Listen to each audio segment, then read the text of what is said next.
ಎಲ್ರಿಗೂ ನಮಸ್ಕಾರ. ಕೇವಲ 7 ದಿನ ಉಳಿದಿದೆ 2025 ಮುಗಿತಾ ಬಂತು. ಇವತ್ತು ಟಾಪಿಕ್ ಏನಪ್ಪ ಅಂತಂದರೆ ನಮ್ಮ ನ್ಯಾಯಾಲಯದಲ್ಲಿರುವಂತಹ ರೂಲ್ಸ್ ಬಗ್ಗೆ ತಿಳ್ಕೊಳ್ಳೋದು.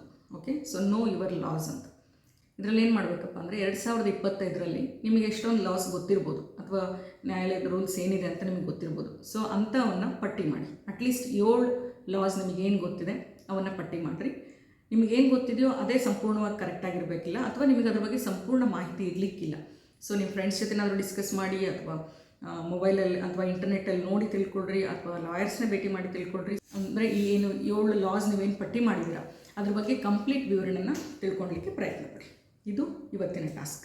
ಸೊ ಇನ್ನು 2026ಕ್ಕೆ ಏನು ಮಾಡಬೇಕಪ್ಪ ಅಂತಂದರೆ, ಪ್ರತಿ ತಿಂಗಳು 2 ಲಾಸು ಒಂದು ಟಾಪಿಕ್ ಬಗ್ಗೆ ತಿಳ್ಕೊಬೇಕು. ಅಂದರೆ ಲೈಕ್ ಈ ಪೋಕ್ಸೋ ಆ್ಯಕ್ಟ್ ಇರ್ಬೋದು. ಸೊ ಅದನ್ನು ಜನವರಿ ತಿಂಗಳಿಗೆ ಹಾಕ್ಕೊಂಡು ಅದರ ರಿಲೇಟೆಡ್ ಏನಿದೆ ಅಂತ ನಾವು ತಿಳ್ಕೊಬೇಕು. ಓಕೆ, ನೆಕ್ಸ್ಟ್ ಮಂತಲ್ಲಿ laws which are related to ಮದುವೆ ಬಗ್ಗೆ ಇರ್ಬೋದು, ಅಥವಾ ಡೈವೋರ್ಸ್ ಬಗ್ಗೆ ಇರ್ಬೋದು, ಅಥವಾ ಪ್ರಾಪರ್ಟಿ ಇಶ್ಯೂಸ್ ಬಗ್ಗೆ ಇರ್ಬೋದು. ಸೊ ಪ್ರತಿ ತಿಂಗಳು 2 ಹೊಸ ಲಾಸ್ ನಮ್ಮ ಕಾನ್ಸ್ಟಿಟ್ಯೂಷನಲ್ಲಿ ಏನಿದೆ ಅದನ್ನು ನಾವು ತಿಳ್ಕೊಳ್ಳೋಣ. ಸೊ ದಟ್ ಬೇರೆಯವರು ನಮ್ಮನ್ನು ಈ ಥರ ಇದೆ, ರೂಲ್ಸ್ ಹಿಂಗಿದೆ, ನಿಮಗೆ ಗೊತ್ತಿಲ್ಲ ಅಂತ ನಮ್ಮನ್ನು ಎಕ್ಸ್ಪ್ಲಾಯ್ಟ್ ಮಾಡೋದು ಬೇಡ, ಅಥವಾ ನಾವು ನಮ್ಮನ್ನು ಪ್ರೊಟೆಕ್ಟ್ ಮಾಡ್ಕೊಳೋಕ್ಕೆ ಇದು ಒಂದು ಬೆಸ್ಟ್ ವೇ. ಓಕೆ, ಸೊ ಇದು ಇವತ್ತಿನ ಟಾಸ್ಕ್. Thank you.